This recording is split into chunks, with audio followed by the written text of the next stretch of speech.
Tripping. That would be bad. All right. So how you guys doing? You do have mics in front of you. So don't just nod your heads. Doing great, Boy, Sean. yeah, see, right? These guys are, probably like, right here there's probably $10. Right here. 10 whole dollars. You guys thought I was going to say. That didn't even get a nod? Man. Yeah, now I see why you guys are nervous. It's a tough crowd tonight. All right, so the goal for tonight is to tell you guys, these people are going to tell you how they manage properties, why they're crazy enough to manage rental properties, and how they got there. Is that fair enough? So we'll start here. So introduce yourself and tell us where your market is. My name is Sabrina, and my market is the Antelope Valley. Okay, and do you have any business partners that you work with? No. No. Fair enough.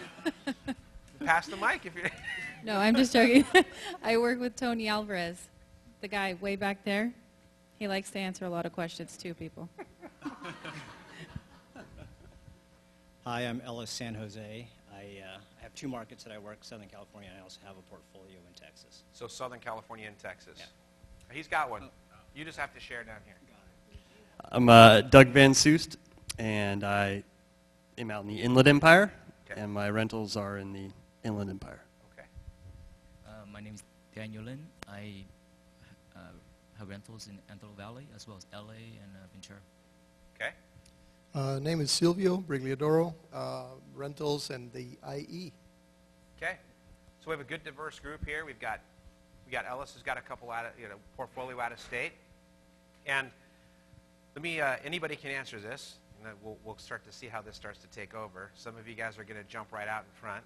And as Doug said, we are actually learning as much about this as you guys are as we're talking. We were talking at dinner beforehand, and we were kind of trading tactics. I got to tell you, I learned a couple cool things. Did you guys learn a few things at dinner prior to? So this is really what it's about. So let me start off by saying first, do all of you run credit checks on your applicants? And if you don't, why wouldn't you? Because that's something a lot of people are worried about, I think, is that an applicant's going to, do them wrong because of some. So does anybody not do it? I don't really, I do run the reports at times. Okay. Sometimes I do that to sort of, check out the information the tenant, prospective tenant is actually writing down the application, just compare notes and see if in fact he's been, if they've been realistic about their situation. But I don't really care about their credit. I'm more concerned about the type of individual that the person is, Okay.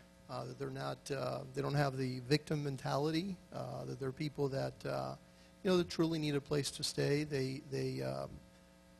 Maybe they lost a home, so their credit is really screwed up. I'm really not concerned at all. Okay. How about you, Ellis? You wanted to jump in. Yeah, I think of it more as a background check versus just a credit check because I'm looking for other behaviors besides just credit. So things like previous evictions, any Okay. sort of, shady activity that they've done in the past so that I kind of get a pretty good idea of what they'll probably do in the future. So Silvio said he kind of uses it as like a truth detector. Were they being honest on their application? I imagine you use an application that says, have you ever declared bankruptcy? And if they say no, and then you see that they have, you think maybe if they're lying about a small thing, what else might they lie about? Absolutely. And then you're using it kind of like an indicator, as like you said, how have they been living their life? An eviction. Now, would you guys rent to somebody who had an eviction in the past? Yeah. No. Daniel No. says yes to Daniel, no to Doug, no. Depends for Sabrina. How about you? You're the last one to No, weigh in. I won't. You won't. I don't want to be the next guy. To me, if they've done it one time, they're probably going to do it again. Okay, Daniel, you were pretty quick to say yeah, sure. Well, going back to the credit check, I really don't care what the credit is because I have rented to BK people, Okay. foreclosures, evictions, criminals. How has it been when you criminals? Oh, that's a good one. You haven't talked about that one. So in an eviction, have you been burned badly by somebody that you took a chance on with an eviction then, Daniel, or has it worked out pretty good for you? Yeah, it worked out once you go to court once or twice. You get used to it. But Oh, hey, so, whatever. yeah. No, but for me, those are not the good qualifier. For me, is their ability to pay, so their income. If they have a voucher, I look at the voucher. But Okay. more importantly, their payment history. So I check that. And thirdly is how they housekeep. Those are more important than anything else that a credit report can tell me. Housekeeping. Do you guys agree with that statement? So when you say housekeeping, are you guys doing pre-occupancy checks at where they live? Sabrina, talk about how you like to do those. So what you're saying is they do an application, and at what point during their application process do you go look at their house? And do you make an appointment, or how do you work that? Before we approve them, Okay. and no, I just show up and knock on the door and say, hey, you forgot to fill something out, or kind of go through, and I can get in and see what it looks like. Okay, and what kind of things are you looking for when you go into a place? People, cars, pets, how clean the house is, just kind of a little overall inspection. Okay. Ellis, same question to you. Do you do that? And if so, how do you set that up? If it's something that I'm personally in my radius, I'll do that, or I'll have somebody in my team do that. It became very hard to do that out of state, and that was one of my pet peeves, that they're just not going to do that. So there's definitely that drawback. Okay. Doug, how about you? I don't do that, but after talking at dinner, I'm going to start doing that. I think it's a great idea. It takes effort and time, Sure. which don't have a lot of these days. But what I do, I don't necessarily go inspect their house for their cleanliness and blow the dog whistle and things like that to see who's living there. But I'll check. A lot of times on the application they'll say, "I'm moving. What's your reason for moving?" Well, it's foreclosure on the house, or the owner's going to move back in. They give the owner's name, and I'll run the title to see if that's true. Okay. And more often, well, not more often than not, but there have been times where it's a lie. You Okay. can catch them in a lie, and if they're going to lie to you on the application, I don't want to deal Okay. with them. Daniel? Yeah, I do that all the time. For the Antelope Valley, I check everybody's house, where they come from. I want to see what they're bringing with them, how they're housekeeping. I check the vehicles. I'm not shy about it. I tell them I'm coming. Okay. I don't even surprise them, but I tell them I do this for everybody. And most people say, "Oh, I understand. Wow, you're the only one that does this." It makes sense, right? It's interesting that they say, "Oh, you're the only one that does this." Doug's one more. He's going to join the crowd now, right? He's going to start doing them. How do you feel about that, Silvio? Well, I leave that for the very end. I usually do meet the prospective tenants, and that's why I do a lot of the, filtering, in the sense that I want to see, how their car looks, how they maintain their car, because that's usually an indication how your house is. A lot of the times, that's what I've seen. I drive by the residence when I'm almost sure that I'm going to approve that prospective tenant, but to actually meet them or go to their house, kind of leave that for maybe the day that we're actually signing the lease, Okay. because I don't want to do that and then just waste time. I'm always concerned. I'm managing this stuff. I'm managing these people, and I want to make sure that I'm time efficient, Okay. and that I don't waste too much time on stuff that's not going to really materialize. So. That brings up a good point. When you're screening your tenants, as Silvio mentioned screening and Daniel did too, we'll get into how you find your tenants. I definitely want to ask you that, but do you all personally screen your tenants? Is there anybody that doesn't personally screen? Everybody does. I can't. You can't screen them all. Right. So tell us, Ellis, how do you handle screening? If Ellis is not personally handling the screening, who do you trust to do that, and what are you telling that person to look for? I tell them to go through kind of the same process that I would go to a certain extent, Okay. what's feasible to do. Obviously, I can't ask them to drive by, every previous residence, but I ask them to make sure that they have a background check, and I'll spot check them. I'll say, okay, every couple applications, why don't you pull this one, show it to me, let me see what you got here, so that if I notice that I'm getting more turnover, I can see where they're slipping. So. Okay. Now, so Doug, do you have your tenants meet you at your office? Do you meet them at the property? Since you do it yourself, what seems to be the process? Because I'm getting the sense that from Silvio, for him, it's kind of like he sees them drive up. Daniel too. Okay, they're driving a brand new car with paper plates on it, yet they're telling me they can't afford a security deposit. Right? Does that make you go like, okay, That's maybe a good tenant. That's a good tenant. That Daniel Better loves car those than me. tenants too, right? Set up brand new car? Brand new car, right dealer plates on it, good tenant. Let's see That's how a I good like tenant. that. But if they pull up, are you meeting them? Where do you normally like to meet them? Tell me what your process is. So you get a phone call off an ad. Hey, we want to rent your property. Tell me what kind of hoops you're going to put me through right there. Well, they don't go to my office because I work out of a converted part of my garage. Okay. So I don't want them coming to my house. Yeah, I can understand that. Stalking you on Facebook. Yeah, I tend to not want them to have my address. Gotcha. Just, But no, usually they'll contact off an ad or the for rent sign, Okay. and we try to set up appointments at the property to show it there to 3 or 4 or 5 people at a time if possible.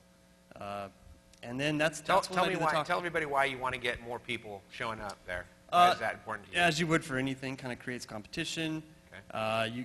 Efficiency. I don't want to have to drive 5 different appointments. Let's all do it at once. Okay. Also, it can be sort of a screening, if you will. Like, I'm going to be there between 5 and 7 on Tuesday. If you want the property, be there. And if they don't show up, they probably didn't want it. Because you get stood up a lot, too. Okay. So you're getting stood up a lot now. Do you have a standard application, or do you leave applications in the house? Do you put them in a flyer box? This is for any of you guys. Do you carry an application with you, or do you only give applications out to certain people? How do you bring hey, be there from 5 to 7, and you show up, right? And there's 4 people standing there on your lawn. What do you do next, Silvio? Well, I don't really care. I don't carry apps anymore. Okay. I used to give out a lot of applications. I never get them back. So I just figure it's a waste of time. I'm always figuring out what I want my time to be efficient. So I figure that's, and a lot of people they ask for applications. So what I've done is I set up a website and I give them a website. I printed some cards, but sometimes I don't even carry that. So I just tell them, just go to this website, fill it in online. Okay. They actually don't have to print it. They don't have to do anything. They just fill it up online. They can do it on their, laptop or their, phone. So And, your website is mobile capable then? not very, very, very, but you could do it. Okay. It's a pain in the butt. Probably better to have a bigger screen. Right? But I'm noticing that a lot of people are very mobile. Well, phones A lot are of the getting bigger. tenants. Anybody notice our phones are getting bigger? Now they're like this Yeah. big, kind of like that. So Going that's- back to the 80s when we had those big phones. Okay, so you don't carry apps, you send them to the website. It's just the website, and when I get the application, it comes, I get an email, and I, start looking at it, and if it looks, well, I guess that's what you wanted to know, right? Yeah, just because, a lot of people are concerned that, well, gee, how do I screen my tenants? And a lot of that's going to come down to, eventually, they got to put something down for you to read. How do you handle that, Daniel? Well, I work kind of 3 different markets. The Antelope Valley is so far from me, so I have somebody locally that shows the property, Okay. that hands out app. But I do want to make sure everybody gets an app. But when they do come back, I do charge a fee. I look at them, and I call them. And I personally talk to everybody. And of the ones I like, I go visit. Okay. But in LA, I do a little differently. I do personally show the property, but I show at the same time every day.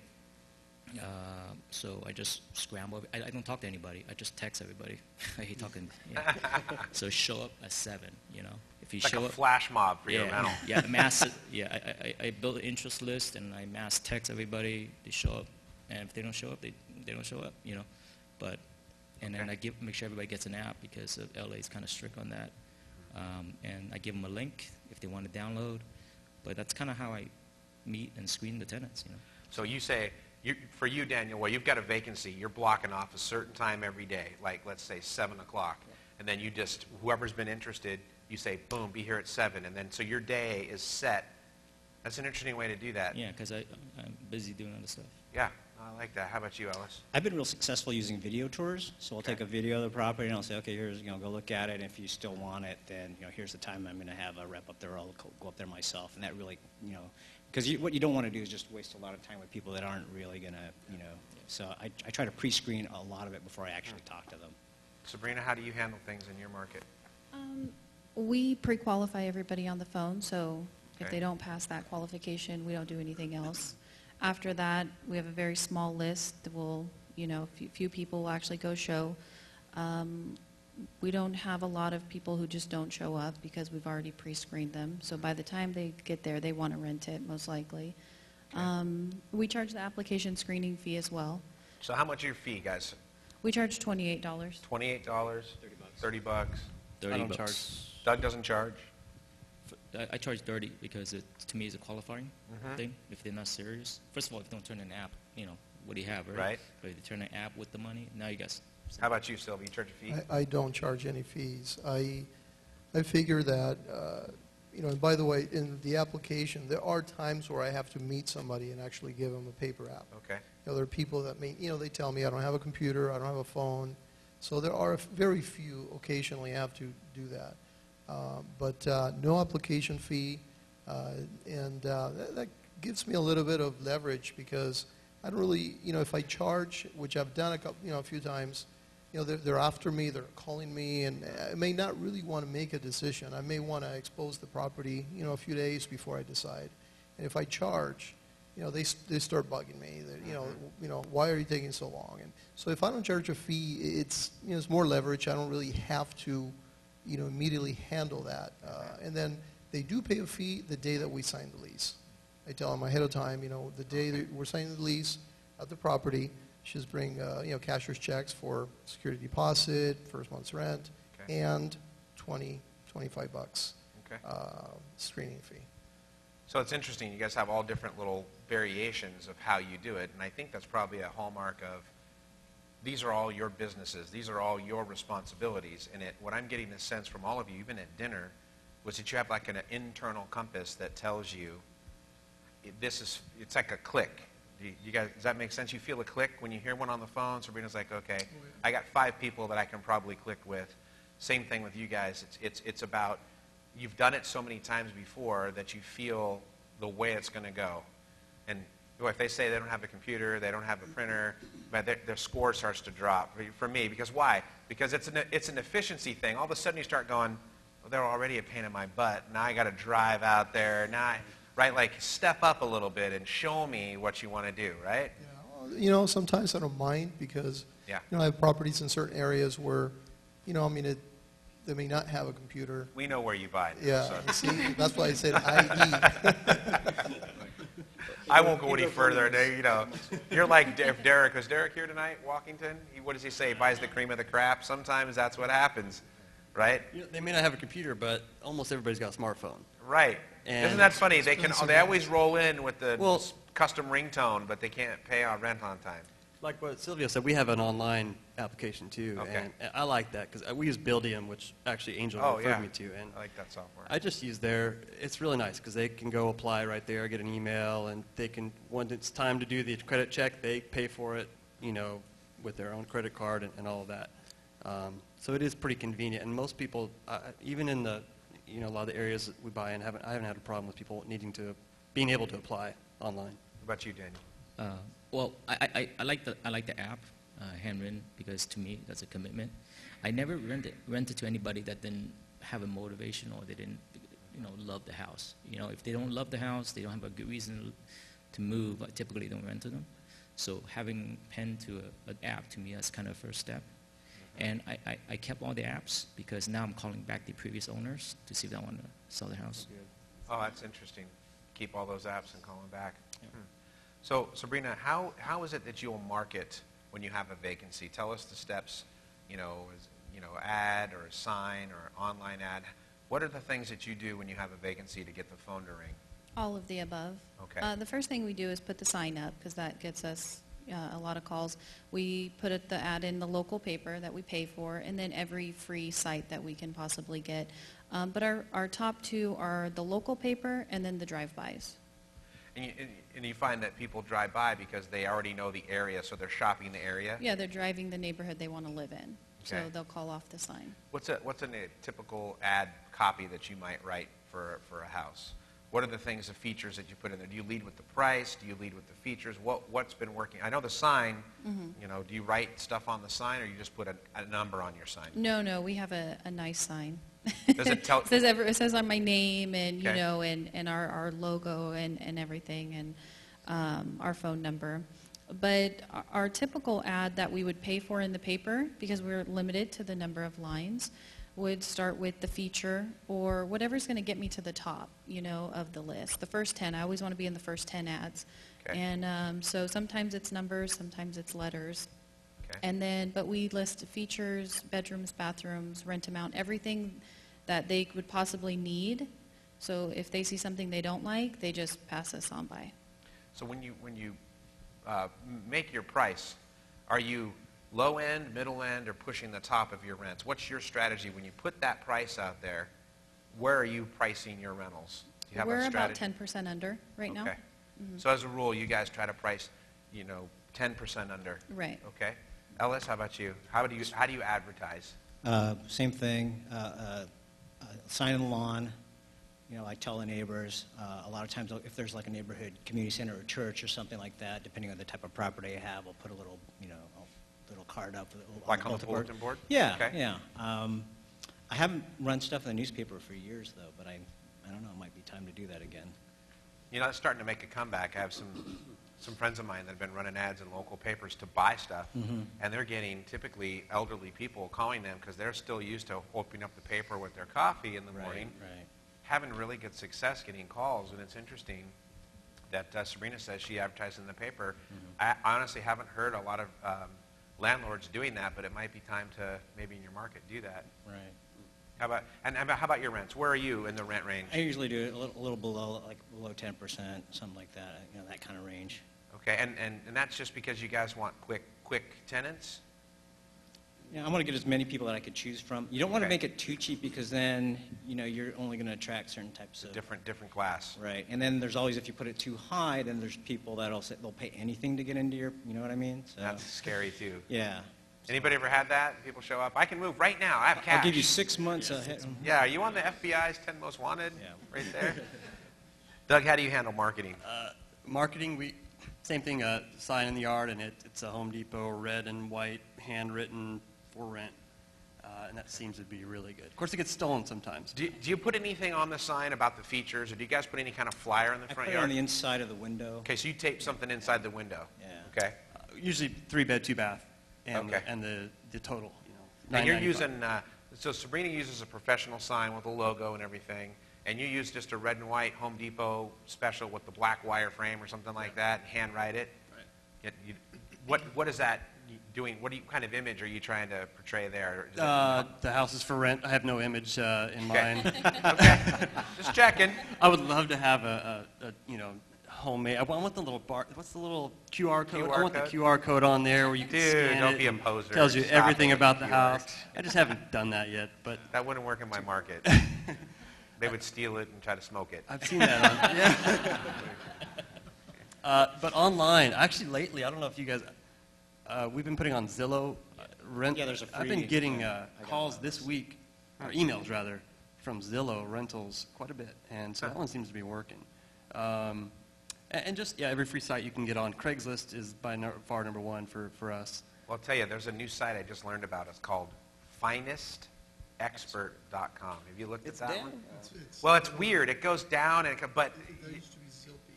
yeah, but it's cool because I found some cool stuff on there, and we started getting some calls off there. But it's hit or miss. It's up, it's down, it's Last up, I it's checked down. it, it was off. Dang, offline. dude, Something that was a like good. hot pads or something like that. I don't know. It was really neat. Hot pads. Okay, so, and how about your rent range? Where are you trying to target your rents? We've tried everything, and I'd learned my lesson that you got to be at about 90% of Okay. the market. And for me, the motivation is I want to get as many applicants as I can. I don't want it vacant that long. Okay. 30 days vacant, that's a whole month's rent. It takes you forever to get that back if you want to get 10% more in Okay. the rent. So if you can fill it quicker and with a good person that you get a choice to choose them, to me that's worked really well. Okay. Daniel, how do you advertise? Online, Craigslist. I use Postlets which synchronize with all the other websites. Postlets, yeah? Yeah, Postlets good. But I do a lot of pictures on Craigslist. They like pictures. Do you guys do the video thing like Ellis does at all? I do, but that comes later if I have a slow-moving property, really. But I do signs on the property. I do some bandit signs, if it's a slow moving. I'm in different markets, so, but in certain LA market, internet, that's all you need, you know. Okay, and how about your rent prices? Where do you put them? If it's a market, LA, I'm pretty at a little bit above sometimes because I like to fix my product real nice. I want the nice, so it attracts them because I see that a lot of rentals in the certain markets I'm at are just rental looking products. So I always try to fix mine a little bit higher. Okay. So I can always go down, but it's hard for me to go back up, you know. Okay. Because I'm in some rent control areas. But Antelope Valley, same. I try to be at a little bit below, but I try to fix them where I put nice granite tops, so I'm trying to get the higher rents. Guess you're trying to spruce them up a little bit Yeah. so people want to. Yeah, because it's hard to go back up. Okay. How do you advertise, Silvio? What's yours? Yeah, I try to flood the internet. I mean, whatever way I can. You know, of course, some of these sites, VFlyer, Postlets, Craigslist, Rentlix. What's another place? Place B. There's just a bunch. I mean, they're really all interconnect. I just want to make sure that whoever looks for a property at a certain city, I'm going to come up. But Okay. by far, I think most of the best tenants that I've gotten were off the signs in the properties. That Yeah. I just put them all around. At least maybe 3, 4 signs on the house, and just Just on make the a week. sign farm in your front yard. Yeah, I mean, and I don't put any information on the sign because I always have more than one property for rent. So if I put, the price or, it's a 2-bedroom, then they may not call me. If they call the number to inquire about the house, and maybe that house is 3-bedroom, but they are looking for something smaller, I'll tell them, look, I have another one that's 2 bedrooms. And so you kind of open up, a little bit of more market. And the image, I used to have an 800 number. I was going to make professional signs, but I don't want to compete with the big, hedge funds that is all professional, for lease, for rent. So I try to, come up as just, the next door guy that's renting their house, so very low key. And that's worked pretty good. And how about your rents? What do you price them? I usually price about 95%. I used to try to push the top a little bit, like I usually try to do that when I flip something, but it just takes a little longer. So, and my point is I want to spend the less amount of time renting a property, the more time finding more properties. So I'm not too concerned that I'm not getting $50 more for the house. I just want to, like Doug said, I want it rented. I don't want to break in, and so I can move on and get the next property. Something that we started doing is we agree that, all of us agree that the sign in the yard usually is the biggest attractor because they want to live by a friend or a school, or if they're getting foreclosed out, Doug, like you mentioned, if you verify that they're losing their house, they don't want to be ejected from the neighborhood just because they're being ejected from the house. What we started to do is put a flyer box in there, and we list all our properties that we have. And that way, when they pull one flyer, because a lot of people, if they call the sign, we spend a lot of time answering the phone, how big is it? And I tell, if it's too little or it's too big, they're like, okay, thanks. And I hate getting those calls. I mean, it just drove me nuts. And so to mitigate that, we started putting a flyer of all our properties. So, if it has one full page and we have 1 bedroom, 2 bedrooms, 3 bedrooms, and we put the features in the same number.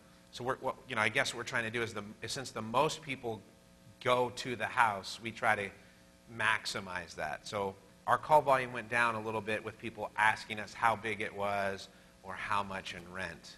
So, because I agree, we do the same things, but clearly our biggest pull is drive-bys. Do you guys ever do open houses for your rentals at all? Mm-hmm. Really? Yeah. And do you find that? I think it works pretty good. Yeah, that's a great way to filter your prospective tenants. I mean, Yeah. you're really, I look at their interaction. I look how they, if they have a significant other, their kids. I kind of look at their body language. I mean, that tells me a lot. I take notes. Okay. If they later send me an application, I remember those 3 kids that were running around, bumping on the doors. I don't want them. So I automatically eliminate Coloring that. with crayons. Yeah, that application will never get processed. That's interesting. How about you, Sabrina? Do you guys ever do open houses or No, no? not in the Antelope Valley. Okay. So we have one in Ventura that we might be doing, an open house. No problem. How about security deposits? What's your, Sylvia, we'll start down there. What's your policy on security deposits? I'm usually a little bit under the rent. I'm always different than the rent. I want to make sure that they don't confuse the security deposit with the monthly rent. Did they ever do that? Jeez, tenants never do that. Yeah, and they forget, even though you tell them 50 What? times. They forgot. They have good memories So when yeah, they want security deposit is always pretty stiff. I don't, I try to make it almost the same or maybe $100 less. And I try never to take less on a deposit. Sometimes I make arrangements if they need a little bit of help. If they're moving out from another house, which they're getting back a deposit, then I, try to work with them in the event that, that I see that there are potential tenants, then I may work with that. But, yeah, it's always a must. Okay. Daniel, how about you? Yeah, it's going to be different than the rent. Again, not to confuse that being as rent. Again, in LA, I try to be a little bit below rent, but it Okay. depends. If the place is real nice, I would ask for more. Antelope Valley, I don't know if it's legal, but everybody, it depends on who I'm talking to. You know what I mean?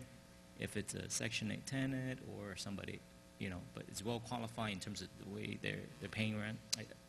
I would go for less, Okay. just because I want them in the house. So Section 8, for those who don't know, that's housing. And do you like that direct deposit that they drop on you? Oh, I love it. You love it, right? But I mean, I have scaled back that because, you are dealing with the government. They are changing stuff arbitrarily without, discussing with you. Right. They don't call and ask you for your opinion? Yeah, That's yeah. great. That's shameful. I mean, I have scaled that back a lot. All right. How about Doug? What's your security deposit policy? It's pretty much the same. Someone told me early on I used to make it when I first started, $1,000 rent, $1,000 deposit. And no, don't make that mistake because, yeah, people will get confused. Oh, yeah. And so, yeah, I altered it a little bit. Usually I'm slightly under, about $100 or so. That seems to work out pretty well. I have on occasion, if there's some kind of risk, I like the tenant, but maybe there's something there like credit's really bad or something for some reason, I'll ask for double deposit just to kind of give myself a little security if they really want the house and they have it, and that has worked as well. Okay. Ellis, to you. I used to try to push that as far as I could, depending on my market, but the whole thing about them confusing the deposit as their last month's rent was an issue, so we started to kind of do the same thing. Okay. And Sabrina, how about you? It's the same as the rent, exactly the same. We don't have any confusion. It's clearly laid out on the lease. She does a better job explaining it than you guys, clearly. It's clearly laid out, and they have to Yeah. initial every single item on the lease. But just yesterday, I charged a double deposit, and I charge a pet deposit. So I don't charge pet rent, but I do charge a pet deposit. Has anyone ever damaged a property for more than the amount that you guys had in security deposit? Yes. Yeah. You know, it's interesting. We handle deposits a little different. We actually charge 0 security deposit. We don't like to write checks to tenants, and we found that if they're going to wreck the place, they're going to wreck it to that extent. We're going to probably claim on the homeowner's insurance. But what we do then is we'll take and we'll charge $50 to $100 more a month in rent, and that's never refundable. So we actually, in a 6-month period of time, we'll make $600 more. We never have to give it back. And in 6 months, if they bolt on me, I get to get them for treble damages, and I get to sue them anyway, and I don't have to write them a check. So, yeah, I know everybody makes a face when I say that, but it's just something that we kind of do, and that sets us apart because we can say no security deposit. Take your money and buy a big old TV that you never want to move out of my place, right? Buy lots of heavy furniture and move it all in. But you brought up pets. Do you allow pets? You charge a pet deposit, Sabrina, so you must allow pets. What's your pet policy? Our pet policy, no pit bulls, no Rottweilers. Under 25 pounds is what we generally So, like. Dogs under 25. Yeah, cats, things like that. Under 25 pounds, depending on the property, we may allow for a larger pet. Okay. But no matter what size it is, it's a $500 pet deposit. Okay. And we limit the number of them. Obviously, we don't want, 5 dogs in the backyard. But 4 dogs is okay. Possibly. Okay. How about you, Ellis? What's your pet policy? No pets. No pets. That's a simple policy. And do you find that it's just a simple no-brainer? If you got a pet, don't apply. Right. And they try later, say, hey, we're thinking about getting it. Well, no, sorry. Okay. And what happens if you found somebody, because I know it's happened, they get a pet after you told them no pet? How do you handle that? That's a hard one. So Yeah? we give them the notice that, they have Notice to get rid of the pet. okay. that you're in breach, et cetera. Okay. And then sometimes we will say, okay, well, it'll cost you this much more to keep. Well, so you've got a price. If they're worth it. If they're worth it. If not, it's like, that's my excuse to get them out. I got you. Right? And we've all had those. Yeah. Doug, tell me about your pet policy. Well, we have some properties up in the high desert area that I think if I had a no pet policy, I would never have any applicants. Because they couldn't make money with their pit bull fighting ring. In fact, if I had a no pit bull policy, yeah. See? We do try to say, we say no pit bull, no Rottweiler, no, we have, there's like 5 dogs that are a no on the insurance list. Yeah. And we used to charge a pet deposit, but that I was finding I was eliminating a lot of people because I wanted $500 for the dogs, and so we actually about a year now we've been doing pet rent, and I usually do about $30 to $40 if it's one dog, and then if they have like 3 dogs, that'll be maybe $20 a dog, and so $60 a month more, I'll get that back pretty quickly, and it keeps going. And that's not a deposit. That's just rent, right? That's you rent. Need to keep it. They don't get that back.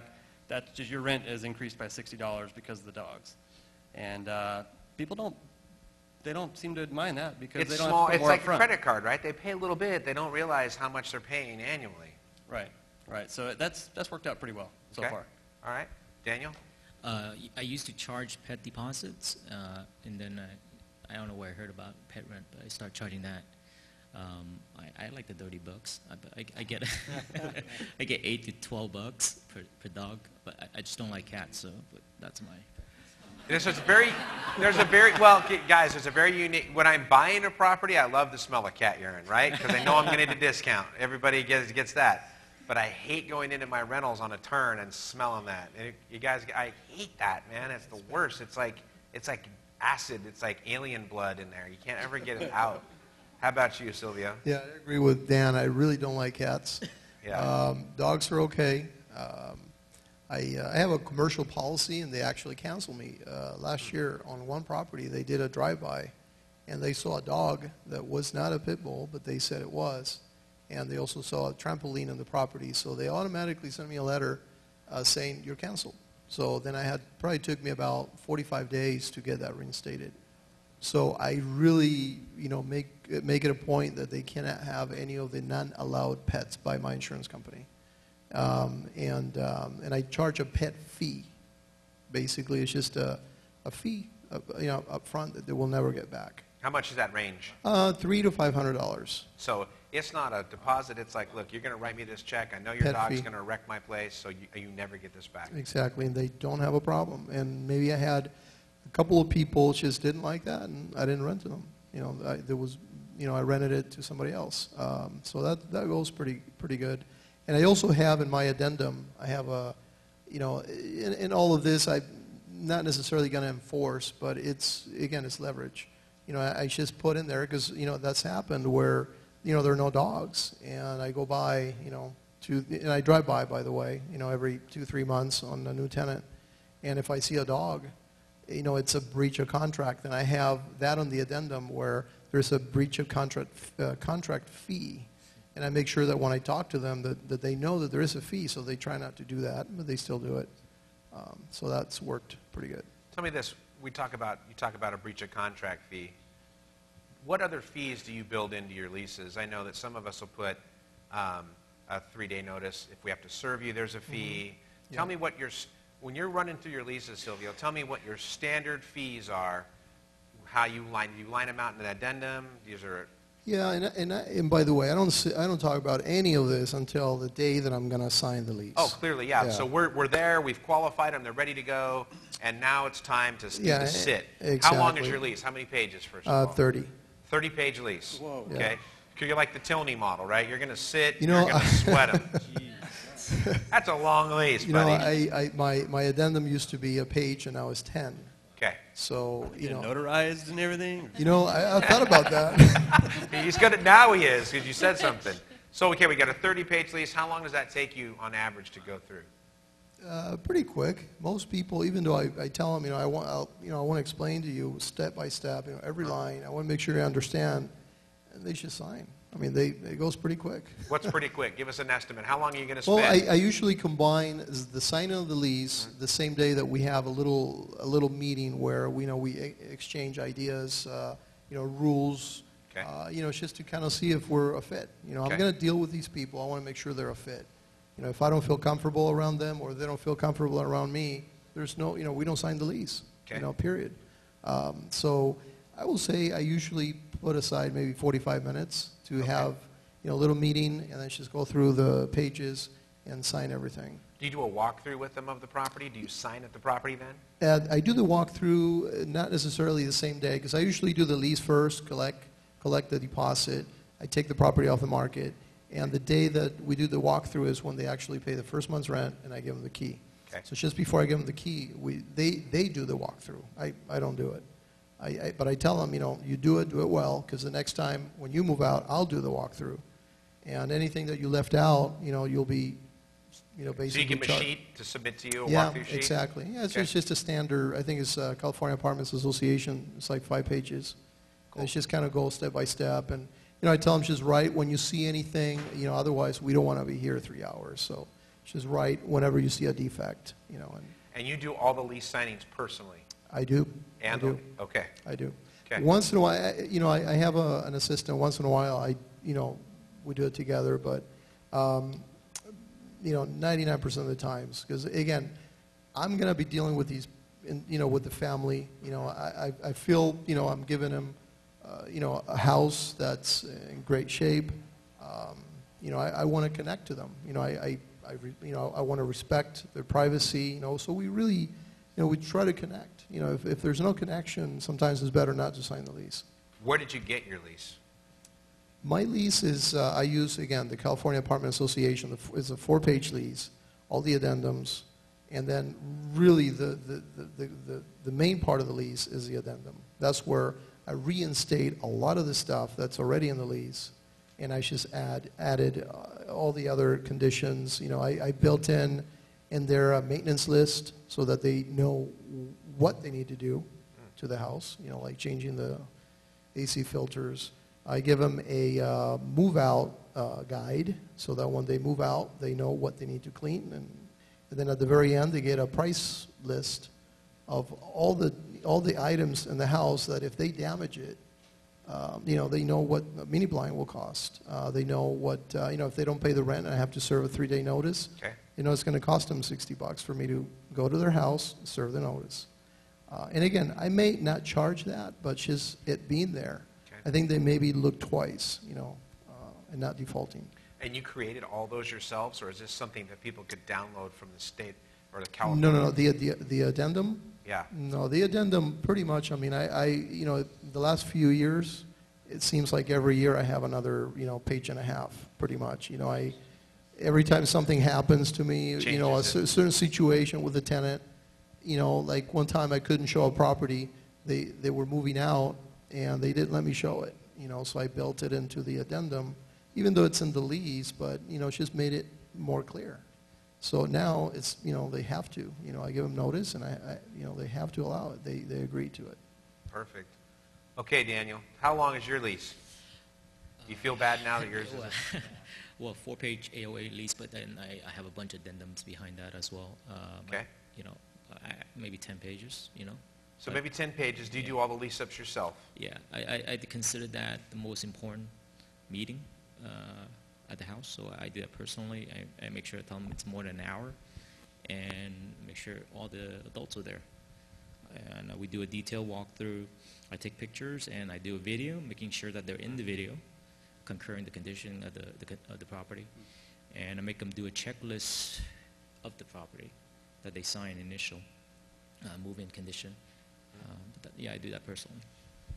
And how about extra charges? What are some of the Yeah. charges that you build in? And, Kind of like what Silvio has, but only thing I really have is I do charge an extra $65 for posting. so posting a 3-day yeah, notice, right? posting. 3-day notice to pay or quit, standard if they don't pay the rent. Right. And what I didn't ask Silvio is, how much grace do you give them? Rent's due on the 1st, and then It's late on the 2nd. late on the 2nd. How about you? Late on the 3rd. Okay. So a little bit of variation. Boy, you're really making him sweat right now. Okay, so 65 bucks. This is tough. 65. Mine's late on the 1st at 5 o'clock. That's just the way it goes. So what other fees besides the service fees? Or anything else? Yeah, a late fee. Typically, I do 10% there, but that's about it. And if you get sick or go on vacation, can somebody else do lease-ups for you, Silvio? Yes. And Yes. Daniel, do you Yeah. trust anybody else? Yes, I have done that. When Okay, I so you was- got a little backup. Yeah, Because we don't take a lot of vacations as real estate investors unless we're Bill Tan or Tony Alvarez, right? But, yeah. All right, Doug, how long's your lease? I have the 4-page apartment owner form, but then when I was counting up my addendums, I'm probably close to 20 or 30 pages, actually. if That's you amazing, count them right? all. Like, these addendums are really kind of where the meat is for a lot of you guys, is how do you kind of lock them down into what you're doing, right? And how about you? What's your grace period? It's due on the 1st, late on after the 5th, so Okay. a 5-day grace period. So 5 basically, but I'm going to change that because in everybody's mind, it's due on the 5th now. Isn't that funny? If you put like yours probably get paid on the 2nd, yours probably get paid on the 3rd a lot of times. Well, I'm not saying a lot of times, because the training starts with we're either training them or they're training us, and you guys we've all had that walk of shame to the mailbox and gone, where's all my rent? It's the 1st, right? How about your fees? I need to implement some of this stuff. I have the late fee 10% that I do strictly enforce, especially early on. Okay. And usually you do that once or twice, and that really does a job. Yeah. If they've been there a year and they've paid every time, and then something happens, I don't charge it. As long as they're able to come up with the money, give them 30 days or whatever, I've done that, and usually they're good for it. If they've been paying for a year already, they're usually pretty responsible. But yeah, I don't have. If a check bounces, I have a $25 fee, Okay. and that has happened a couple of times. And I don't have any other fees, but I like putting that in there and making that clear on the addendum up front that this is going to happen. Okay. Now, how about lease-ups? Do you do them all yourself? I used to do them all myself. I do have an assistant that I have taken her with me 3 or 4 times on these lease-ups, and I come from the Mike Cantu school, so I call it the meeting of the minds. I tell them to block out 1 hour. It usually takes me an hour and a half because I go through it all pretty thoroughly, and I hit on the major points over and over and over. And so I still go on the lease up when I'm available, when I'm able to do it, Okay. but a lot of times I don't, and I trust the people I have to do it. And so if you need to go be somewhere else, you've got somebody you can trust to do that. Yeah. But it usually, and also I use a leasing agent as well. This is for properties that are a little further away. Okay. And that's a whole other conversation maybe. But if I'm not able to meet there for the sign-up, I'll usually schedule a time within the next week to go there and go through everything again Okay. with the tenant and introduce myself and go over the kind of the house rules, if you will. So far, Silvio and Daniel and Doug, you're letting the tenant know you're top dog. You want them to know you're the owner. Yeah, a lot of times. But a lot of times, I want to see what they can complain about. Okay. Because it's just like, you don't want to disclose all your addendums and stuff up front. They have a lot of things they don't want to disclose to you either. So at times, the sign-up, that's when, I didn't really like that, but, I didn't like that, So I want to gauge what kind of people I'm dealing with now, Okay. So I think that's very important for me to know. Okay. How long's your lease, Ellis? It's the size of a postcard. Okay. I'm just joking. I'm just joking. No, I feel so. Just a handshake. A napkin. handshake Yeah, and no, it's You're good for it. similar to Daniel's. It's the 4 with 2 sheets of addendums. Okay. And I should put more things about strict about what things are going to cost. I put on the late fee and I put on the bounce check fee. And very important when you're a landlord, always take a money order or cash in the first, right? And then I'll let them pay for checks after that. But if there's any bounce check, they're back on to money orders. So what else? Yeah, I want to put fees? more. I don't put a whole lot. I put the bounce check fee and I put the posting fee, but that's and then and the late fee. And your grace period. There is no grace period. So it's due I on say, the first. it's due on the first. That's we have that complete understanding that I get paid first before everybody else on the first. Have any problem with that? Okay, great. Okay. So- And is that something you guys say when you're in the meeting? I like Matt Cantu said it, and Dave Tilney said it. Do you consider paying rent the same as stealing? You guys ever use that or work that into your conversation? Yeah, I've used that very phrase before, and it's pretty strong. So It is pretty strong, yeah. right? I use that one a lot. Yeah, it sets the bar of what we expect for the rent. But I'm very respectful and treat them I'm very kind, and that's just kind of the person I am. But yet at the same time, you want to let them know that I'm, this isn't a game. This Right. is serious business. So you Daniel, pay you these lean- bills, we'll be all good. Daniel leaned in. Do you ever? Well, no, I was going to say part of my lease package is, you go through an hour, people space out, they forget, what the amount of the lease was, right? So my last page is a little quiz, I say, what is the rent? What is the fee, And I say, You give them a Tootsie Roll if they get it all right? well, I Ring say, a bell. my boss wants this to make sure I'm doing the right job, But the reason for that is I want to start conversations, Like, That's good. hey, what is the late fee? Oh, yeah, they pay that much, huh? Okay, when is your rent late? Oh, that's the date. And if you're late, what will be served to you? Oh, a 3-day notice. Oh, okay. Okay, so Yeah. everybody put a quiz in their leasing package. That's a great little tip. And then I really asked them, like that. what are the 3 different reasons that you wouldn't pay your rent on time? That's a good one. Oh, I like that. Lost a death. kidney. Yeah, death. I see that a lot. Hangover. Yeah, I was like, cool, sign that for me. And I remind them later, hey, you're not dead yet, All right, Sabrina, tell us what your lease consists of. Pages and all that fun stuff. It's about 16 or 18 pages. It's a 4-page AOA lease, and then all of the addendums and the pet agreement and everything. As far as fees, we have the late fee. We do have a posting fee. We don't always charge it. Late, rent's due on the 1st, so we don't have a grace period as well. Yeah, that's it. Do you post the notices yourselves, or do you pay a service to do it? No, we do it, yeah. And I'm there at all signings. I see all the leases. And we itemize every single item. So their initials, and even if there's 3 adults, they all have to sign on every single item. Okay. And, there's like 30 on the first 4 pages alone. So, yeah, that way they know everything that's being charged. And do you personally do all the lease ups yourself? Up to right now, yes. Candace is working in our office, so she just did one today, but I stopped in and, talked to everybody, looked at the lease, just kind of still stopped in. But we have Candace is doing it as well. Now, as far as rent collection, how do you prefer your tenants pay the rent? Are you an automatic payment? Do you want them to drop it in your office, mail it to you?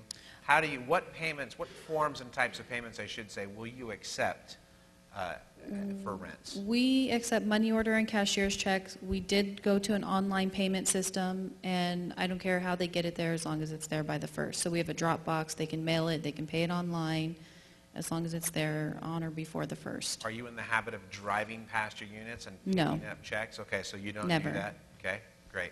Let's pass it on down the line. How do you take your rent payments, and how do you want them to do that? I'm converting from the ancient system of them mailing stuff to me. I still have some old tenants that refuse to, get with the program, but I have my newer tenants, they use a deposit card that goes directly into my bank account that I can monitor. Okay. I still have people coming into my office dropping stuff, dropping checks or dropping cash. That's about it. I haven't done anything Now, that fancy. Sabrina has a physical office, and you have a physical office. But now, Doug, you said you don't want people coming by your office because it's actually attached to your house. How do you collect rent? I have a mailbox that's located about a mile away Okay. down the corner, and that's where everybody sends their check to. I'm kind of like Sabrina. I'll take it any way you can get it as long as you get it to me this day. Okay. So prefer the money order in the mailbox, 2 days before it's due. That's great. But I do have some tenants that they'll text me at 5 p.m., hey, I'm going to deposit it in your account. What's your account number again? And I'll give it to them, and as long as it shows up, that's okay. And I have them take a picture of the receipt and text that to me as well. Just because, oh, I deposited, where did it go? Sometimes, I That don't want never that happens. excuse. They never do that. Check the So mail. I like to go to the system here, though, with the cards, and I just haven't gotten around to exploring that yet. But Right, and that's what we call mailbox money, right? You run out to the mailbox and you get the money. Daniel, how do you handle rent collection? About 80% of most of my tenants, I have set up an account for them to deposit, so I don't really collect the money anymore. When you say set up an account to deposit, tell me what that means. I set up an account for every house, At a bank? every unit, yeah, at a bank.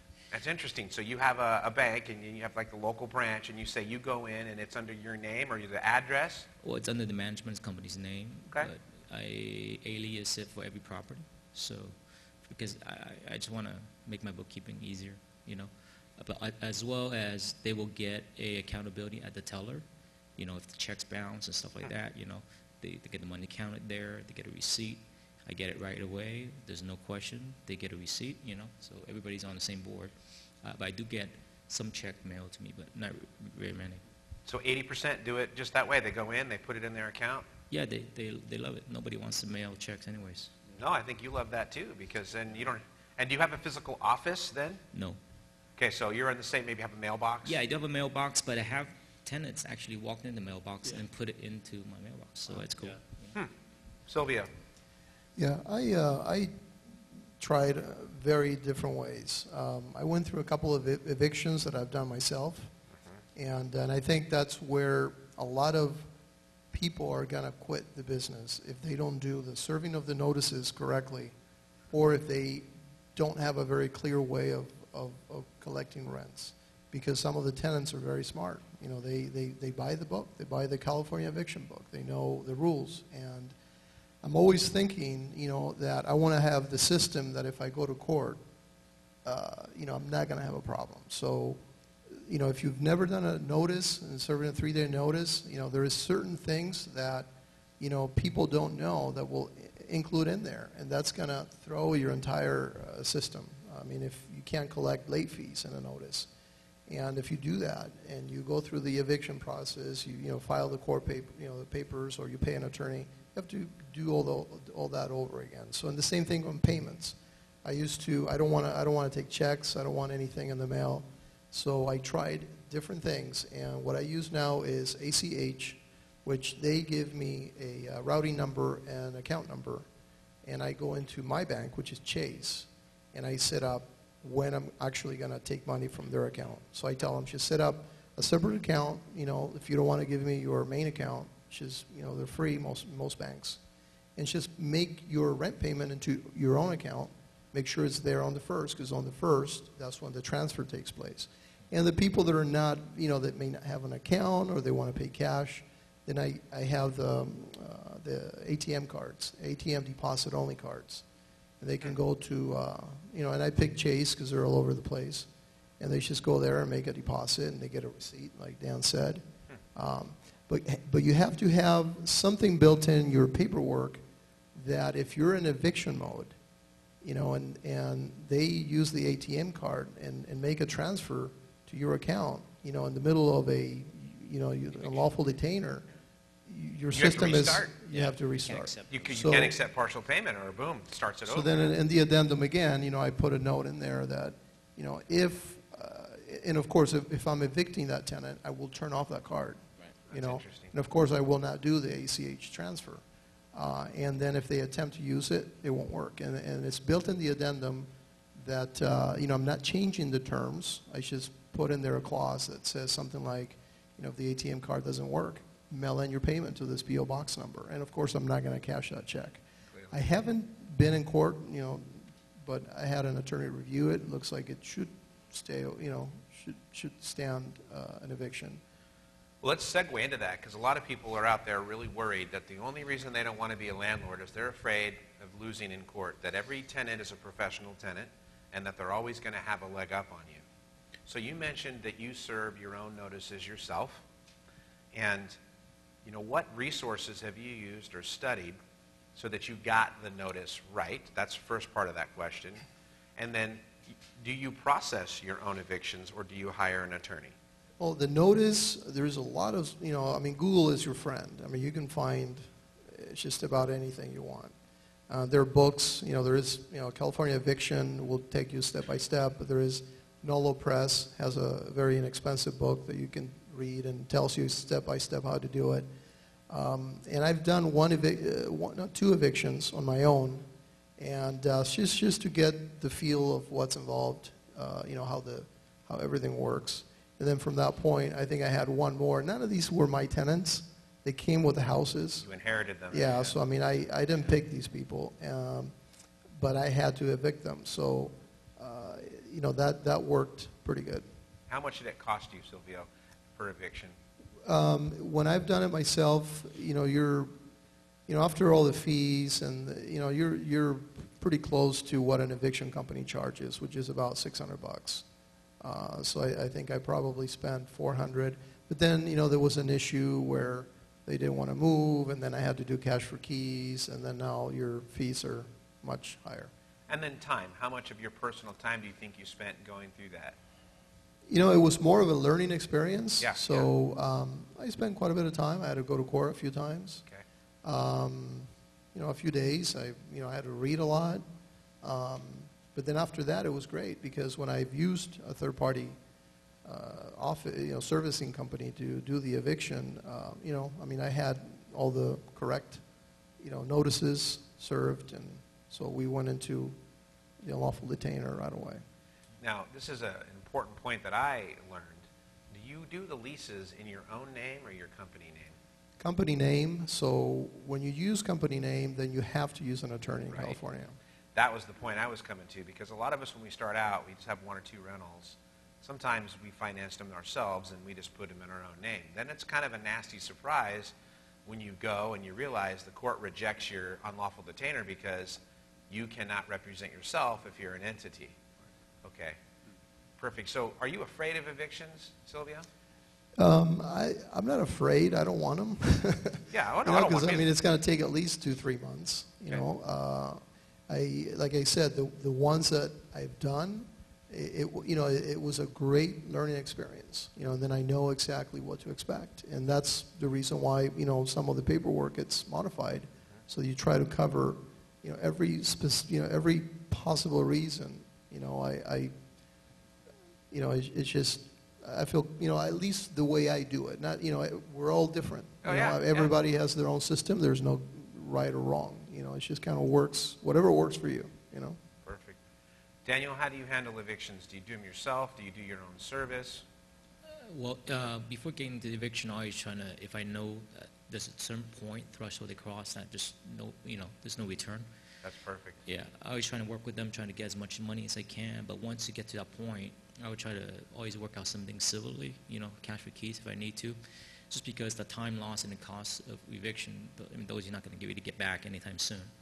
But the times I have gone to eviction, always, because, posting a notice, I will post myself, but if it's going to go to court, I want to have an attorney do it, just, I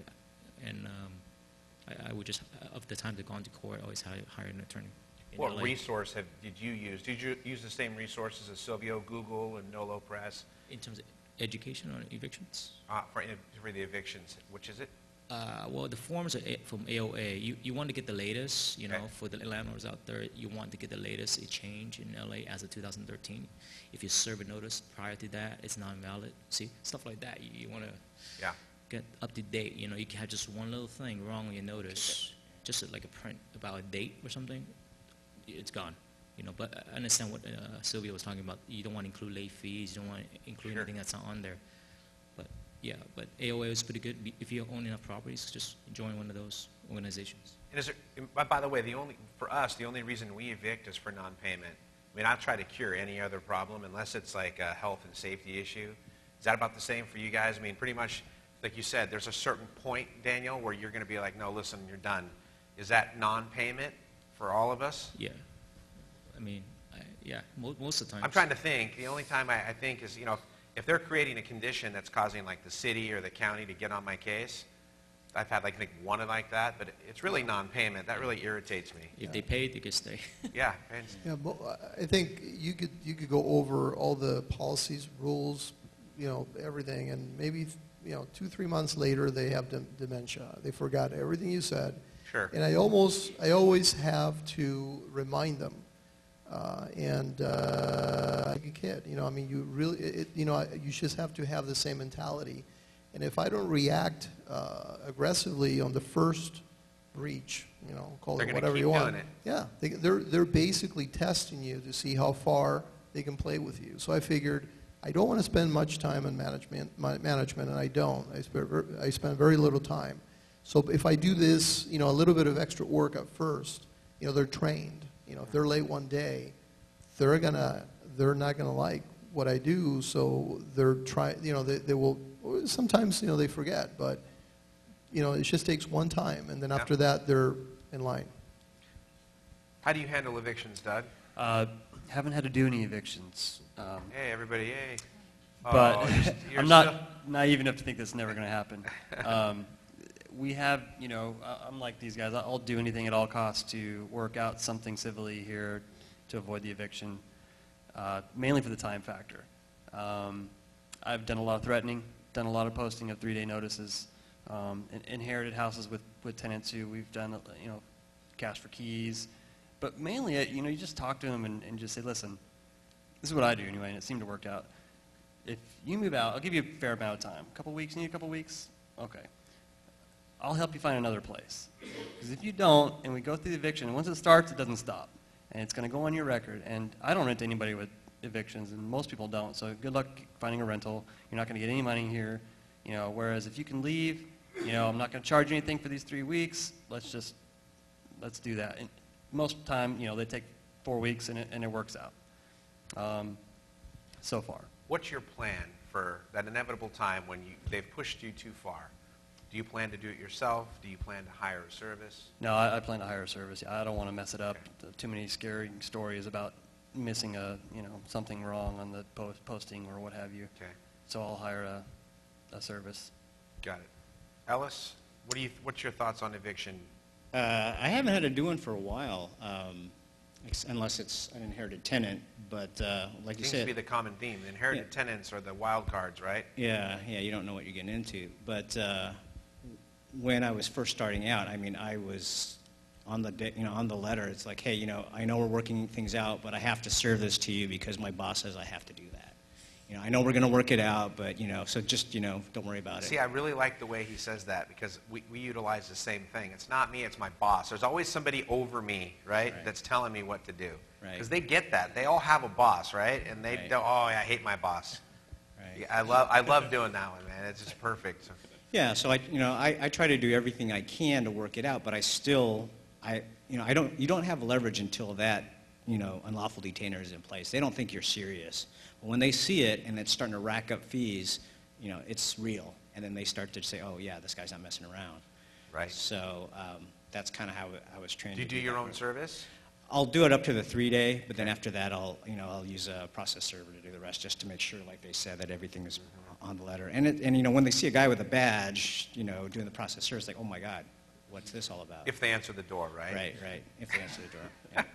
You guys, my market's really different than your market. You don't understand. Like, they see me coming and they're like, are you a cop? I said, not anymore. Now I'm worse. Now I'm your landlord, right? Oh, yeah, they like that one.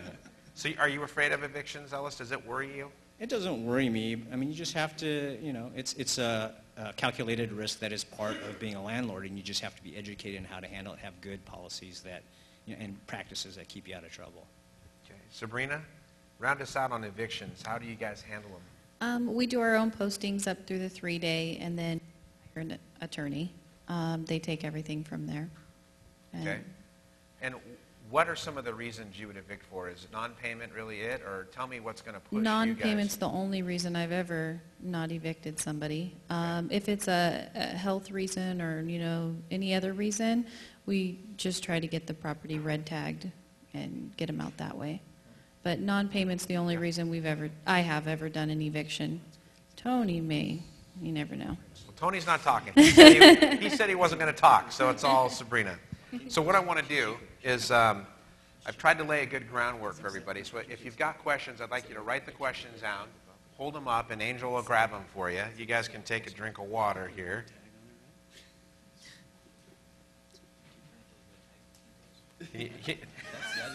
Now listen, that's funny. He just said, can you print up those red tags at Kinko's? Let me give you a real quick marketing tip, because I'm going to do this and I haven't done it yet. So this is free for everybody, you guys too. How many of you guys are trying to buy houses right now, right? Everybody should be raising their hand. So what my idea is you get them the same color and size as shut-off tags for your gas, your water, and put, I want to buy your house, and stick it on the front door, or get it on the meter. Because everybody goes and pulls those real quick, right? Does that make sense?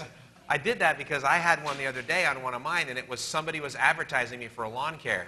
I'm like, that is the smartest thing I've ever. I wish I would have thought about that. So I'm stealing it from the lawn care guy. But wouldn't that be a cool idea? I like it. I think so. Yeah. And I think your idea is the same thing. What if you put, put a little, hey, call your landlord to pay your rent, and you put it so it looks like, or it looks like those orange HUD stickers, right? Trespassing. Those are crazy ones. I like the, winterization or anything like that. So, all right, we got a few questions for you guys. Is this helpful for you guys out there? Yeah? When I have... The Last Supper up here. Yeah, right. When I... the last landlord Am I supposed to wash supper. his feet? Yeah, right. Man, you're really elevating me here. Really, gosh. All right. I think you're Judas on that end. I'm telling you, look at that. Thanks a lot. I appreciate that. All my friends up here, right? Okay, here's the question. How do you deal with fussy tenants who, when just moving in, find lots of things they want fixed in the walkthrough? So example, rusty bath fittings, floor grout not clean, paint patches on wall, carpet not professionally cleaned. So anybody jump in there with anything that somebody's got Doug's smiling, Silvio's kind of going, yeah. Somebody jump in. How do you handle that? Just write a rental agreement instead of a lease. This way you can get rid of Month to them. month, yeah. This So do a house may third not be for month-to-month you, rental agreement? yeah. Well, I try to, like I said, solve that heads up, let them walk through the property, do a video, them being satisfied. But if they're being picky then, you know what I mean? They say, Right. wow, Right. This is I your don't like chance. it, And I can, until I give them the key, I can always just pull from them, So I try to solve all those problems up front because I want to minimize my time in management. So I don't get a lot of those. Yeah, I think, well, obviously the idea is to try to figure that out before you sign anything, if they're going to be that kind of a person. That's what the idea of meeting them there, getting somebody to kind of get a feel. We turned somebody down today that we were showing just because the person I had there was saying, no, they're already saying, oh, landlord's got to do this, got to fix that, and you just don't need that kind That's of what we call raising your hand to get ejected, right? I always be like, oh, you're not the one. Also, that's one thing I check for when I go to their house to see how they housekeep. And one thing I ask them is, oh, what if you need, first of all, why are you moving, blah, blah, blah. But what do you have to complain about here? That's a good question. What do you not like about where you're living now? Yeah. If they start saying, well, the grouts, right there, you're like, oh, yeah, you're not going to rent my house, right? You're awfully quiet over there, Sabrina. Have you ever had anybody do that to you? How did you handle it? Yeah, I think that's a little bit in every tenant. Every tenant is going to try to do fussy. it. Yeah. You just have to nip it in the butt right away. And they're going to have some things that do, clogged toilet or something that may happen when they first move in, and just take care of it. A lot of the stuff we just try to do when we're doing the rehab. So we try to treat all of the properties as if I was moving into them with my daughter. So we try to just get everything done out of the way first thing. Okay. It's a good standard to be in, right? And if I could add, she just reminded me, if you fix the properties right the first time, instead of doing Band-Aids, the most problems that you'll probably get calls on are, plumbing, AC not working, stuff like that. So you want to eliminate that, Right up front. Yeah, it's just, before, when you get the house rent ready, make sure that you address all of that and that you're absolutely sure that the plumbing is good, the AC is good, so that you minimize those calls. You're not going to get them if the house is in good shape. So don't paint the toilet. Replace There you the go, toilet. replace it. Okay. We're just talking. Note to self. So here's for you. Are any of you actively buying more rentals, and if so, how do you find them? So you guys like rentals, you're doing rentals. Are Yes. any of you actively buying, and how do you find them, Ellis? I have this little tag that looks like a... Yeah, right? I do direct mail to find them, and it's. I think it's time to control as many as you can. Okay, so you're buying and you use direct mail. Anybody else? Are you guys still actively buying rentals? Sabrina, I know you guys are. And what's one of the ways that you were telling me at dinner how you guys... Well, maybe Tony doesn't want you to say it. But you are buying them. Yes, we are buying them. We buy a lot out of the MLS, MLS. from agents. We do the mailers as well, Okay. so a little bit of everything. Anybody else want to jump in? Yeah, we're buying. That's our main. The main focus is to get more rentals. So MLS, we're doing a lot of short sale up to the first quarter of the year. Okay. But we are gearing up for mailings. Gearing up for mailings, been doing short sales. Yeah, Tony Alvarez's system works still very well. She's still buying from MLS. Okay. She's recently started doing a little bit of private marketing, and that's worked so far. She's a whole new system. I prefer REOs, but Okay. What's the problem with buying REOs right now? Well, there's less. Somebody else is buying them? Well, you still get them. I got one today, but I mean, it's getting more difficult. Doug? Yeah, still buying, mostly from private party, through mailers, things like that. But we do buy REOs and short sales still on occasion. You still kick over a rock and find a deal once in a while in those areas? But you guys, sounds If you like... pay a lot more. It's a premium market now, right? We were just talking about that. Daniel was saying it's not if you overpay, it's by how much you tend to overpay right now. Okay, here's a couple questions. Do you ever do month-to-month lease? And if not, why? Some of you guys do. And would any of you be willing to share a copy of your lease agreement with addendums? Perhaps it would be available to be uploaded on Investors Workshop's website or in Dropbox. Ooh, man, you're asking for the keys to the castle. Let's start with the first one. Month-to-month lease, yes or no? Yeah, I only do month to month, You only do month-to-month. That's interesting. unless it's a commercial property. Okay. So, I'm selective. I started doing leases when I just started renting properties, and I still do leases, but I'm more inclining to rental agreements. It's just agreements over leases, and sometimes I don't want to say problem properties, but there are certain properties that take longer to rent for an unknown reason. Sometimes I can't figure out what it is, but in those sometimes I do a lease. This is why I forget for a year. But I think rental agreements, you have way more benefits, way more flexibility, and if you lose a tenant for whatever reason, you can replace it pretty easy. so you prefer to do rental agreements month to month. Anybody else have a... I do mostly lease because from my experience, people still kind of respect the fact they're in a contract. Mm-hmm. So I do that. But in the areas where, in LA, some of the LA area, I see the rents are going up a little bit. I am doing month to month on those. I try to do my single-family houses I want on annual leases, but on my units, I most definitely try to get month to month. It's really hard when you got two or more people living next to each other. If they don't get along personality-wise, I want the ability to move them and change the makeup, because it's like a complete horrible episode of Melrose Place. And if it's a lease, I think Yeah, they're not pretty. that connects to tenants sometimes they start complaining about every little Sure, thing about the house, but in reality, they want out. that's right. So that's why I don't, something to think about. Here's a sticky question. Any of you guys want to share your leases with anybody? And if so, how would you give it to I them? want Silvio's and all of his addendums. Let me put a price on it. Just rent from I'll wholesale it to you, man. Everybody just apply to rent one of Silvio's places. And, The lease, the rental agreement is really standard. It's just check the right boxes. But yeah, the addendum, I think, sometimes you really have to make the addendum fit your personality. for sure. Okay, and the property. Certain properties may have certain, certain things. Like if you have, I don't have any two-story homes, but you may have some liability issues that you may want to make sure that it's, even though it may still be your fault, that you just make a point out of it. So I think you should start with some ideas, but don't just stick them to your lease. Just modify them. And in a lot of this, I don't want to take credit. The one life-changing event was when I took Mike Cantu's class. It was live in 2009. Yep. And a lot of this really is his system. And you just, modify it to fit your personality, your system, your business model. So, What are your thoughts as a panel on Section 8 tenants? We'll start with Sabrina. Do you have them? Do you like them? We do have them. I do like them. We don't rent as much Section 8 right now just due to the Housing Authority and all the changes they're going through consistently. But if I find a good tenant, if a good tenant calls me, then we'll find a house for them. So Section 8, for those of you guys that don't know it, that's the Housing and Urban Development. They have a voucher program.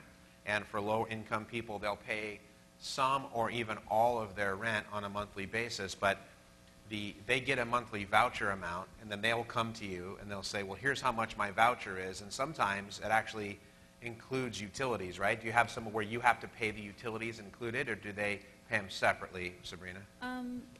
No, all of our rentals, tenants pay all utilities, unless Okay. it's a duplex. We pay the water, but that's Sure. it. So all of ours, tenants responsible 100%. So you have that max rent. That's not ever the rent that you actually get. So you have to start with that. But yeah, so if it's like $1,000, $1,078, I think is what it is for a one-bedroom. I think the last time I got it was $920 was what we actually got approved for. Okay. And then of that, the tenant pays $372. So Not a bad deal for them.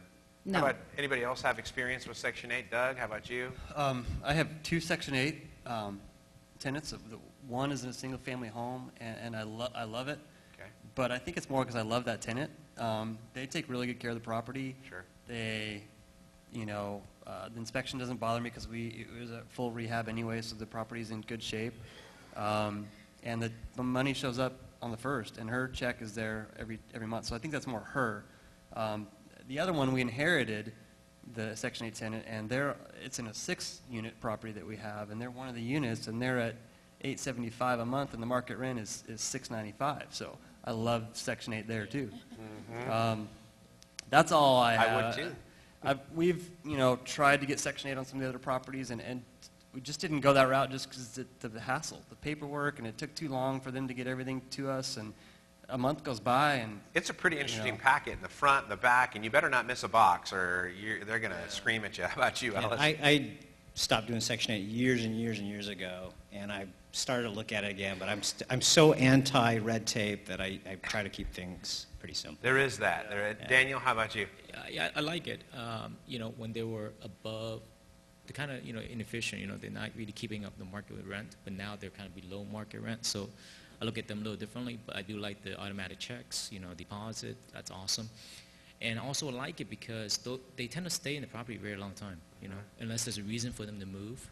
So turnover on my Section 8 units are very low because I keep them, But at the same time, it depends on the property and the locations. Certain cities require certain type of licensing to qualify for Section 8, and it depends if I want to deal with the city.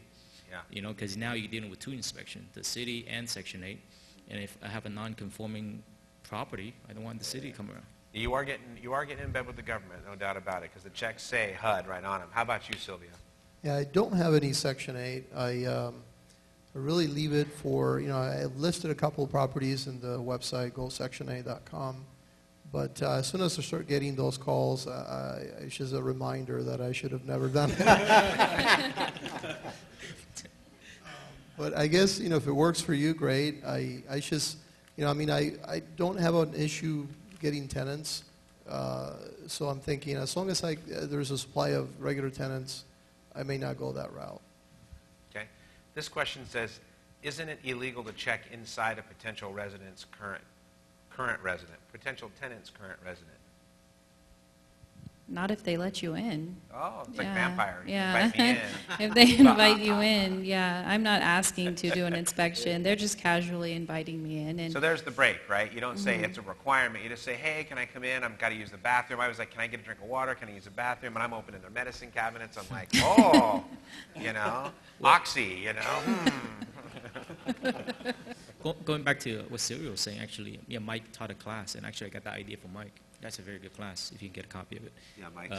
But the way I say it, I do this for everybody. And Yeah. that's the one legal thing I think you have to say. You cannot say, oh, I just do inspect your house, not somebody else's. But I inspect everybody. This is normal for us. That's what I say. a lot if they give you pushback. Right, but if they allow Right, you in... what Ellis said, if they give you pushback, then, Yeah, then they're you're out. kind of like, what's going on? And clearly, I don't think I'd go printing it on all my documents that you must allow me into your place. It's more of an unspoken rule, or like Sabrina says, oh, hi, I was just in the neighborhood, and I just wanted to, so you don't have to come to me, I came to you, right? That's usually the way I handle that as well, right? And again, that's just the way we deal with it. If two people own a house, can one partner rent the house, assign a lease, or do they both need to sign? Oh, and sign a lease. So I guess what they're saying is if you own it as joint tenants, can one of you sign the lease, or do they both need to sign? Have you guys had any experience with that? I think as long as you're a designated agent of the other, you're fine. I think anybody can sign the lease as long as the person signing has a management agreement with the owners. Authority. Yeah, I don't know the law, but I have an agent sign for me on the agreement, so. You probably wouldn't want to do it in secret, I guess. If you own a house with somebody else, you probably want to tell them, probably, that you're renting it before you did that. And then would it be enforceable? You know, again, if it's not, I guess you don't want to rent it if they're living in it, right? If your partner is living in the house. By the way, Oh, hey, your new roommate's moving in tomorrow. It's probably a bad idea to hold, vesting house and names like that. I mean, Yeah. you want an entity, a trust, a title Probably, holding yeah, trust. you probably at least put it in a trust, just because one of you gets into some legal trouble or has a health issue. Well, a lawsuit, if the other Yeah. if the other partner, business partner, is in a lawsuit, now your asset may have some issues now. Here's a pretty specific question about late fees. The 10% you charge, how many days do you charge that for? For up to how many days? Say again? once it's triggered, it's triggered. It's triggered until it's paid. They're asking the late fee of 10%. Some of you mentioned a 10% late fee. That is for up to how many days until they pay? For that, Ours is For the that month. total amount of the rent that's late. So if it's $1,000 that's late, it's $100. 10%. 10% of what the amount that's late. Okay. Does that make sense to you guys, 10%? How about you, Silvio? Yeah, I try to be a little bit under that because I don't want the court to see the late fee as a penalty. So I want to make sure I'm a little bit under that, maybe 6 to 7% of the rent. Okay. Can you read that word? Which one? mail to. Ah, who do you mail to acquire properties to rent? Okay. What list do you mail to? I'm sorry, guys. My doctor reading skills were off, my doctor's handwriting skills. So you mail, I guess what they're saying is who you mail to try to get what list do you mail to? Landlords, You mail to landlords. How do you find that list, Doug? you can go to a title company and ask for a absentee owner. Okay, List? absentee owner list. So do you guys all mail to an absentee owner list? Yes. Does anybody mail to something different than that they actually want to share? I'm going to Okay, upload that- my mailing list to the. You want to upload your mailing list in your lease. So you got one absentee owner list. I do hit that absentee owner list too. I think that's a good one because typically they're going to be, more than likely a landlord, right? And you can get that for free from a title company. Okay, do you do any annual inspections? Not if you do. Yeah, I do. Actually, I have it in the lease where I could do it every 3 months or so, but typically I don't I don't make it a point. It's just you make up an excuse to look at the property, and that's only if I see any signs of distress. If I drive by, and that's when I really want to see what the inside looks like. We try to use smoke detector batteries as a reason to get inside. We'll come by every few months and say, hey, we're here with some batteries to change them out of your smoke detector. And then they open the door, and we can get in and see, man, they are wrecking this place. Do you guys use that strategy? I will now. Or change the, That's good. you mentioned change the filter. filter. We're like, hey, Which they never replace they it, never so- do it anyway. so you Then have my to- HVAC guy goes over and says, man, how come you guys never clean this? It's clogged with cat hair. Oh, that's another reason I hate cats, man. So how about maintenance? How do you keep your properties in good shape? It's a good question. Do you guys have full-time maintenance? Do you do it yourselves? Do you guys put on your coveralls and get a ladder and paint yourselves? How do you guys handle maintenance? Sabrina, are you a maintenance wizard? No. How do you do it? Do you have a full-time maintenance crew? Do you hire a handyman? No, we don't have full-time. I don't have that much maintenance to be done. Okay. Generally, our property management, we don't have a lot of calls coming in. I have a part-time guy who's actually only available after 5, Monday through Friday. So he'll do, like, if I have 1 or 2 work orders a week, maybe he'll do them at some point. And then the rehab crews, those are completely different. Okay. Yeah, different areas, I got different handyman that I can call. But, in areas I'm rehabbing properties already, Okay. those are the guys that will take care of my Per maintenance. job stuff. They get a call. Yeah. And do you take those calls personally? Do you have a maintenance line set up? Oh, text. I hate calls. Text. They text you directly to your phone, man. You carry the phone. Well, it goes to a Google Voice, which Okay, Google Voice. Yeah. Google Voice is free, and it's a good Yeah. Google Voice, right? We all like Google Voice. It's free. Yeah. Maintenance, anybody want to chime in? Part-time handyman. Part-time handyman, Silvio? Yeah, the same as Daniel. I mean, I don't want him to call me, so I make it a point that, you know, you can call me the first few days when you move in to make sure things are working. Because most of the times it was a repo REO or, you know, in bad shape. I've never, you know, I had no other tenants there before. So I want to make sure that everything works. But after that, I tell them to go to my website and fill out a form where they can, you know, request repair maintenance.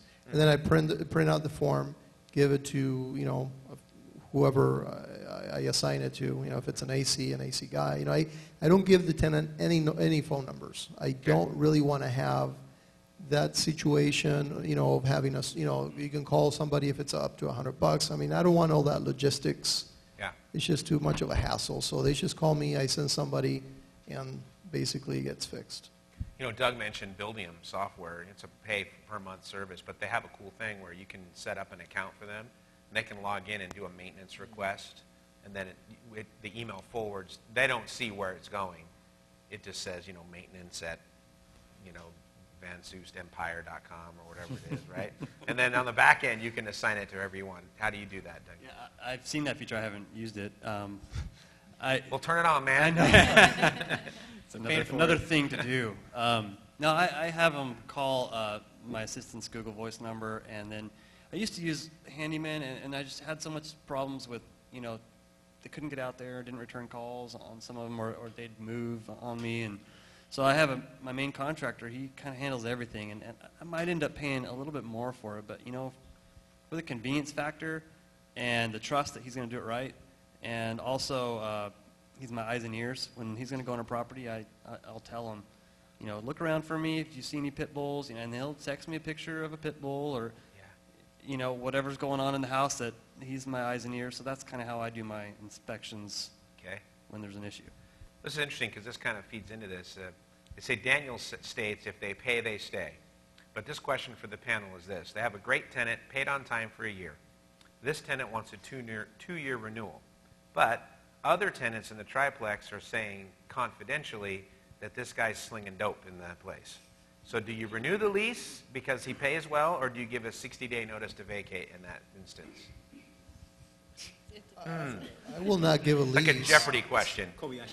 Yeah, I Kobayashi would give a Maru. lease, but he stays. Yeah, a rental agreement, and he'll stay and I'll keep an eye on it and see if in fact that's really going on, because maybe the other tenant doesn't like this tenant. That right? A little bit of personality conflict. Daniel, you're nodding your head. Yeah, well, yeah. I mean, again, I checked out who they are before, so hopefully I would have seen signs of it. And, you know, I do have a 90-day inspection clause, so I can check them out. But if they pay, you know, that's kind of why we're in this business. But if they're, I mean, I'm not the cop, you know, I'm not the authority, so. Dude, none of you said, give me a piece of your action. And You haven't gotten to me yet. I would negotiate a percentage. Yeah, I'm trying to say, like, right? You know, gosh, you guys are I'll add not that thinking into- clearly. Added to the addendum. Add that to dope fiend clause. We actually had a situation similar to this at the same 6-unit property. Other tenants were saying that there's a lot of people coming and go. We just had suspicion that this was Right. happening. So I called every landlord I knew. What do I do? Because I'd never had this situation. Best advice I got was get good tenants in around them, and this activity will probably stop. Right? So far, that's held true. We haven't had any more complaints. We've filled that in with good families next door. I was told put cameras in, fake cameras, all that kind of stuff. I didn't do any of that, but haven't had any more complaints about it. And you guys are weak. You haven't lived till you've had the drug task force kick your doors in. They pay you for that. No, we've had that. We just call the local narcotics task force and tell them, look, we don't want any trouble. You guys are the experts. We have some information that this may be happening, but we don't have any solid evidence. And you know, when in my market, we're licensed by the city to be good landlords. And so that activity can actually blow back on us. So for us, anytime we get a tip, even if we don't know if it's credible or not, we take the step of contacting the local police department and saying, listen, I'm a landlord. I really don't need this kind of drama. Take it for what it's worth. And then I document that, the date and time I call, so that if it ever comes back, last thing I want is them pinching somebody doing something illegal and then going, hey, you guys should have known better. And like, Did I mention that's what we're doing? We're going to do all those Yeah. things that you just said, for the record. listen, this is all a result. Silvio said his addendums keep growing because things happen. And you know, Literally, you don't want to get you don't want to get the 4 a.m. phone call from the sergeant at the police department saying, hey, send somebody over here to lock up your place because we just took all your tenants to jail. You don't want to get the 5 a.m. phone call or see it on the news that your place burned to the ground. We had that one. That one sucked. But I think that a lot of that. How would you deal with that, Sabrina, if you got a complaint like that? The same thing. We have friends at the local sheriff department, so we would call them, give them the tip, and go from there. If there's somebody in there, we give them the names of the people we know that are there, and then they take it from there. So if we do have an issue, then they normally will go and escort them out politely, and we take possession. And it's pretty obvious. I've sat on a few houses myself. Having been in a police department capacity, I'll just swing by at night and park a few blocks over. And there's no reason for 14 people to visit in 30 minutes, and they're all going to the window. It's kind of a tip-off. They're not selling tamales, folks. How do you finance your deals, guys? What do you know? What's the way that most of you guys are financing your deals? Every which way. Hard money loans, Okay. seller carry, subject to, private party loans, a couple of conventional loans if we can get them, partnerships, all of the above. So where's our guy out there? Oh, has credit. Where'd he go? There he is. He's got credit. He wants to be a borrower for you guys. He wants to go get loans and buy. Did you guys see him at the Haves and Wants? That guy's a good guy to know. How about you, Ellis? Same thing, anybody can get it. I try to avoid conventional financing unless I partner up with somebody else. Okay. Yeah, but I'm really concentrating on carrybacks, subject tos, stuff like that. Private Okay. number. Any other comments on that? Sabrina, how about you guys? No, we're very boring. We just buy them and then we refinance them, all conventional and, So close them with cash, then go to the bank, say, And hey, refinance. you like us, give us money. right. All right. Silvio? Yeah, pretty much private lenders, individuals, but the majority semi-hard money, the Norris Group. But phase 2 of my plan probably will be to fix the financing. Right now, the main concern is acquisition, so, I don't spend too much time on that, but that's something I want to start working on maybe next year. Okay. Yeah, pretty much the same. Some private, lot of private money, semi-hard money, conventional as well. So when you do that, there was a part of a question here. What is the minimum amount of cash flow? Do you guys have a formula that you use? Is there like a percentage that you're trying to get, or is it a dollar figure? Each of you pretty unique with the way you do things. When you're analyzing a property, is it area, cash flow, mixture of the two? Yeah, I mean, you take a lot of things in consideration. And I guess everybody has their own expense ratios, so I mean, you really, I think that's very individual. I want to make, at least, $100 to $300 per, net per property. Net out of everything. Yeah, Okay. and I have properties that, it's like 4 times that amount. The ones I bought, in 2009 that I should have bought a lot more. But recently I bought a property that it's almost break even, but it's in a good area, so that property I have a different plan, Okay. and that would be to just keep it for not very long, and sell again. How about anybody else, Doug? Yeah, I think it depends on your exit plan for that property.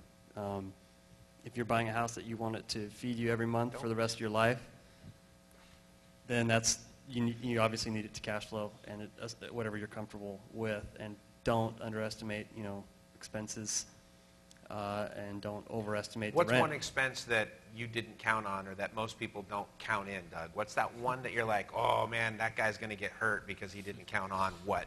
Well, obviously check your taxes. Check if there's Melrose, something hidden like that. Vacancies, you want to figure They're on that. never going to be vacant, right? Yeah. Never, It ever. rents itself. Yeah. Where's that, Silvio? Or repairs. I think that's a big Yeah. one. Because, Yeah, all of it. right now, a lot of the properties, they're all, I mean, they're all pretty much all rehabbed. So I really don't have to spend very much on repairs. Yeah. But I still, I know that down the road, it'll start aging, things will start breaking down. And you want to set a pretty good budget for that, because if you need a new roof, that's a few $1,000. Isn't it funny? Tenants never know how it got broken, even though they live there. I love that one. How'd the whole sliding glass door get broken? I don't know. We came home and it was totally broken. What's that cut on your face? No, I don't know. Cut myself shaving all the way down. You said vacancy too, right? Right, yeah. So you underestimate how long it's going to take to rent it, or that you're going to get one of these midnight move-outs, and gosh golly, you already made the payment and you were counting on that rent, and now, boom, you don't have the rent. Right. And we calculate, even though we do our own management, we calculate a management percentage, maintenance, vacancy, reserves, taxes, insurance. So we like to net 300 is where we like to be. Again, we're not always there, but 300 is where we like to be. Good numbers. We have one last question, so this is it, guys, because we're hanging over a little late, and we really appreciate you guys staying. Is this helpful for everybody? Okay. If Section 8 does direct deposits of rents into your account, can they also debit your account for some issue or problem? So could they remove rents right out of your account that they've already paid to you? Yes. Oh, that sucks. All right. Has that ever happened? Yes. And what caused it to happen? Section 8 messed up. Oh, so they overpaid you? No, they didn't overpay us. They canceled a contract that shouldn't have been canceled. And so they went back and this was, I want to say, about 8 months after the fact. And they went back and took out rent that they had paid. So, yes. And they don't have to give you notice, and they don't have to tell you about it and tell you, yeah, look at your little checking account there. Yeah, it looks really nice when they issue a notice of abatement, right? That you did something wrong, and all of a sudden, usually the notice gets there about 3 days after they took the money out. Right. If it gets there at all. Yeah, if they deign to tell you. Silvio's going, what? One more reason not to do Section 8. All of a sudden, everyone's like, oh, dang it, There's rats. lots of positives to it, and there's I some did negatives. Section 8 one time in my early 20s, and it was an experience I still don't forget. So There's some good Section 8 people. Right, I love it. I love Section 8. If the process wasn't as complicated as it is now, then we would be at 80% or to 100% where we were 2 years ago. Sure. So. We have quite a few Section 8 tenants, and I think the key thing for us is become really familiar with your housing officer, because we've been able to use our housing officer as an additional hammer. If we call that housing officer and say, hey, Daniel didn't pay his portion of rent, they're going to set an 8 a.m. appointment for them the very next morning. And, they don't want, your Section 8 people do not want to get up at 8 o'clock. And if they miss their appointment, they're threatened with removal from the program, right? So getting that housing officer on your side, and one great way to do it, okay, I'm not trying to stereotype, gang, but you guys been to the housing office? Bring them a box of See's chocolate. They love that stuff. And all the gals working in there, you're their best friend. Figure out, get a 2-pound box of chocolate, set it in there, and get to know them, because they're going to give you the tip on. I've walked into that housing office and said, hey, do you know this person? And they're like, telling me, don't do it. It's like telling me to steal second, right? They're like, don't do that guy. Okay, great. So if you can get friendly with your housing officer, they'll kind of tell you, I probably wouldn't put her in your unit. So that's a little social engineering that we learn in our market. Know those housing officers, because they know how the game is played, right? And they get paid no matter what. No matter who rents from what, they're getting paid. So what I want to do now is give you guys each just 30 seconds to a minute to impart one thing that you guys think is important, either getting started in rentals or to make sure that you always do, or even never do this. So we'll start down with Silvio. I think you have to enforce the rules. And I think that's really the only main thing I can tell you. Because if you have a bunch of rules that you don't enforce them, it's a waste of time. And if you don't enforce them for a long time, then later you can't enforce them. If you go to court, they're not going to be enforceable because you did not enforce them from day one. So I think that's the problem that I've seen in some of other properties that I inherited that had really crappy leases, and that's probably why they lost it or sold it. So I learned a lot from other landlords' mistakes, and so it will be enforce the rules. Don't be afraid. Face the tenant. Be direct. Do that from the very first day, and then you'll have no trouble managing that property. I don't spend very much time at all managing the properties. Perfect. Daniel, same question. What is it? Well, I think it's very important to, I mean, to me the rental is the most important part of my business, but I don't spend a lot of time on it, but because I spend a lot of time pre-screening, meeting the people, making sure I'm letting people in that I want to deal with or that I can evict if I need to, you know, and make sure you only buy rental that you make money so you don't have a lot of headaches. That's a great one. Buy rentals that make money. That's Daniel's next class we're having you teach. That's perfect. So it's being in charge, right? You're meeting all the people that you're putting them in your asset. That's no small thing. To me, they're the most important part of my, system. They just don't know it. They're my housing manager. They're my, Right. property I mean, they maintain the whole thing for me. They're really your retirement plan, right? Yeah. Because when they pay off your asset, boom, you're done. They're like an employee, but just they don't know it. They're paying the other way. Doug? Yeah, I totally agree that tenant screening is probably the most important thing if you own rentals, but buying the rental is just, like I said before, be realistic on the numbers. Just because a house there's a for rent sign next door of $1,500, don't expect that you're going to get $1,500 necessarily. Do your research a little bit, and just kind of know what you can really get for that property. Just like buying the house to sell. You don't do it on emotion, just do it on the facts. And just know going in what your expenses are going to be and likely, be conservative when you're figuring them out. Got it. Two things come to mind. You want to give your portfolio CPR. And what I mean by that, you want to have checklists, procedures, and reports. We like checklists, procedures, and Yeah, I reports. like that. And then the second thing is be careful when you reach for yield, because certain types of properties are going to drive you nuts, and you try to reach for that yield. Yeah. And that's one of the biggest mistakes I made, is I reached for yield and I ended up managing more than I was buying. So, Right. Don't be, in the dailies, because sometimes we end up doing that and we look back and yep, it passed us by. absolutely. So try to get the keepers right off the bat. Gotcha. What do you think, Sabrina? I would just say to keep it simple and have systems from the very beginning. Your application process, your screening process, don't make it complicated, and everything will run smooth if you just keep doing them every single day. That's Right. it. You know, what I found is that it's not hard to buy a house. We all are smart enough to find a deal somewhere. The houses are really easy. They break. We know what's going to break. We can usually find the best price on a piece or a part or a guy that's going to charge us the least amount of money. What we end up doing is we end up, hurting ourselves because it's the people part, right? This every time I look at rentals and I look back at the good experiences and the bad experiences, it's either I put the wrong tenant in, or as Silvio said, I let the wrong tenant slide. And sometimes it's not an intentional thing, but really it is, because if you choose not to enforce the rules, then you are letting them run you. So coming back full circle is, no matter how you choose to buy, or no matter how you choose to maintain your property, the ultimate part is you're giving people the key to your asset and you're letting them occupy it. And really, who's smarter?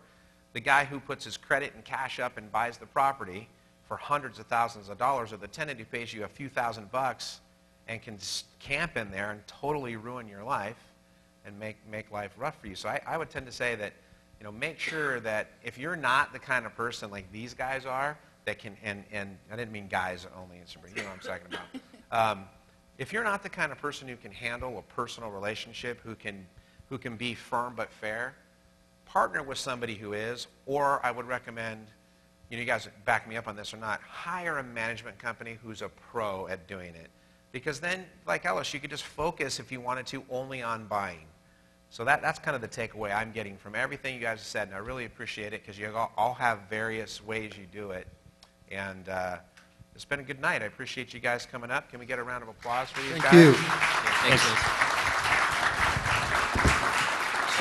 So now what we'll do is we'll dismiss you guys. We're going to head over to the lounge. Take a few minutes right here to talk and connect and exchange business cards. Who do we have next month? Did we book it yet? Angel? No. Smorgasbord. Maybe we don't know who we're going to have next month, but we'll have somebody good, okay? So next month, please come back. We'd love to see you. Now let's go over and go to the meeting after the meeting. Thanks.